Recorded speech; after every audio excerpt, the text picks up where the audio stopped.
So we had a look at the players that are going to be losing ranking money at the World Grand Slam.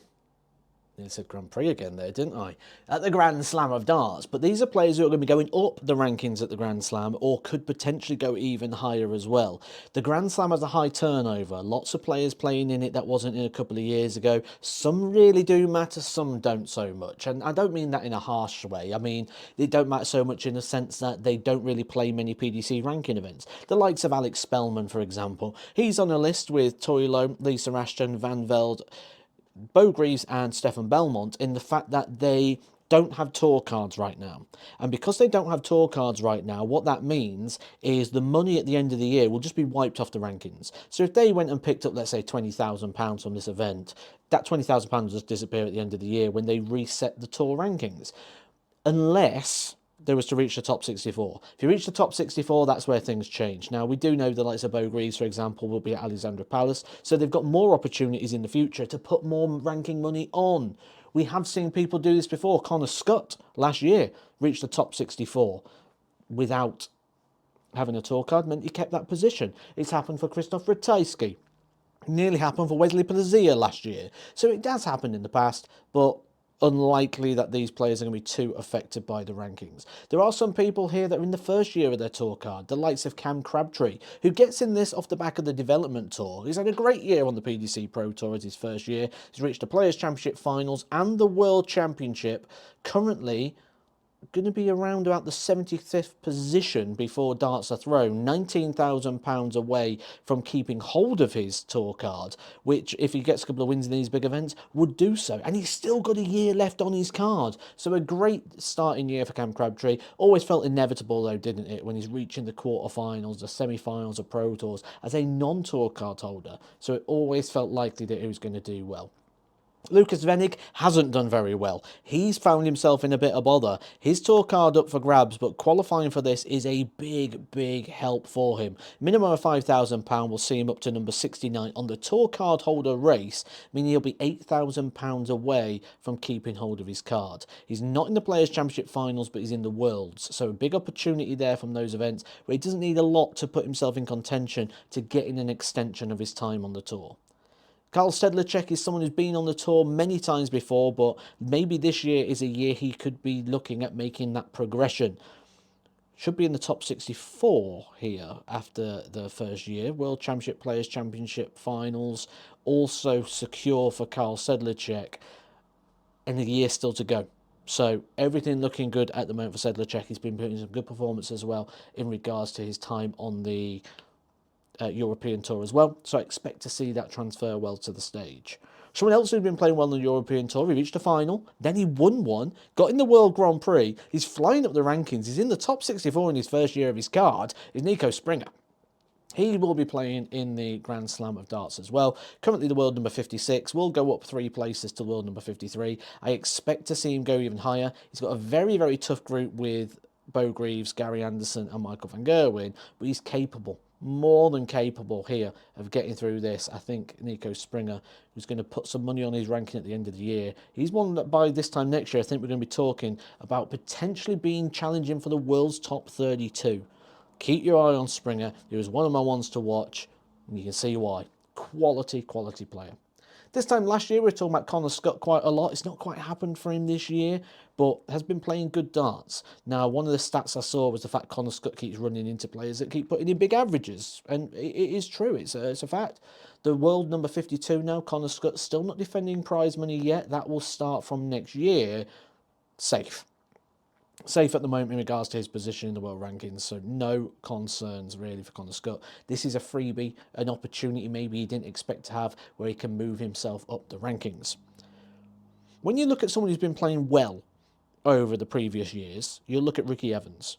Been playing well, not been getting the results. Always safe around that world 46 position where he sits right now. That's sort of where we expect him to be. But Ricky Evans is someone I would not be surprised to see move up the rankings at the back end of this year. Maybe one of deep runs at the World Championships. He picks up wins there, doesn't he? Doesn't need much to start moving, but safe in regards to his position. Martin Lutman was a surprise finalist in this event last year, which means he gets his place here again. He moves up 1 place at the expense of Brennan Dolan, going from 39 up to 38. and he's playing well. He's practicing. He's working hard at his game right now. Maybe one to keep an eye on here for causing a few shocks and surprises once again in an event that feels good for him. Sometimes going to somewhere that feels good. You know, I've started using similar aftershave to what I used to use, just so I could smell the same sort of things, see the same sort of things. This could be what Martin Lutman gets the second he walks back in that practice room. Just get that vibe again that things are good. Things are good for Vessel Nyman. What form Vessel Nyman's in. This is the event I think he goes into the top 32. With Andrew Gilding, Ricardo Pedrezco, Joe Cullen and Peter Wright not taking part in this event, Vessel Nyman goes in as a world number 34. I think he comes out in the top 32. It's been inevitable. Every event he's just been adding ranking money onto his order of merit. Wouldn't surprise me to see him go deep. He had exceptional performances here last year, didn't he? 105, 106, 111, and didn't win a group game. So there's still plenty to be gained here at the moment for Vessel Nyman. I think he comfortably goes into the top 32 moving forward.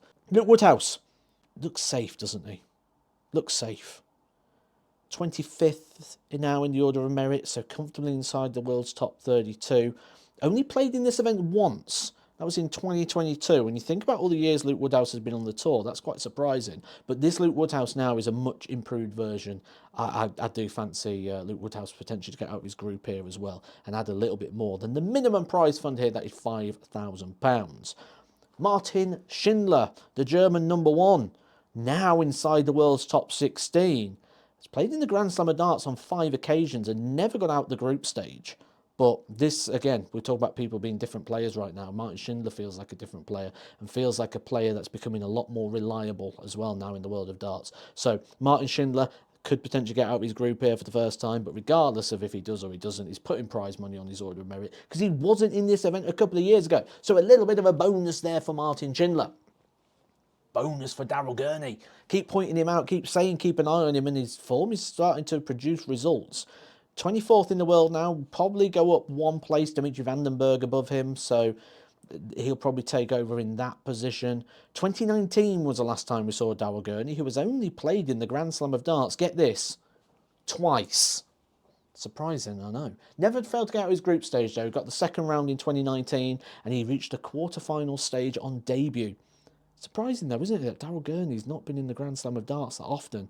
Wanted to be in the world's top 24 because he wants to be in the Masters. He's there now. Can he hold that position? This event's certainly going to help. £5,000 that maybe he didn't expect on his order of merit, and obviously more depending on where you finish in the groups. If you get to the knockout stage, the prize money on this is all over the place. So make sure you stay tuned for the ranking video that comes afterwards. Just hit the subscribe button. Get it all sorted for you. But the big talking point, that world number one position. Luke Humphries defending the title from 2 years ago against the defending champion of the event from last year, Luke Littler. Is this the event Luke Littler takes over as the world number one? I say yes. I will be very, very surprised if we come out of the Grand Slam of Darts and Luke Humphries is still number one. Luke Humphries is fighting hard. Luke Humphries is fighting well. He's reached 2 finals in the last 2 big major events. But this one, I think this is the one where Luke Littler takes over and becomes the world number one. Out of all those list of players, guys, which one do you think is going to make the biggest move in the rankings? £1.2 million will be exchanged in the rankings over the next week or so. I'll be covering that right here on Edgar TV to let you know all the detail on that. But you go down to the comment section now, guys. Who's going to make the biggest jump up? Who's going to make the biggest drop? The biggest drop right now is Rob Cross. The biggest going up, we don't know. Catch you soon.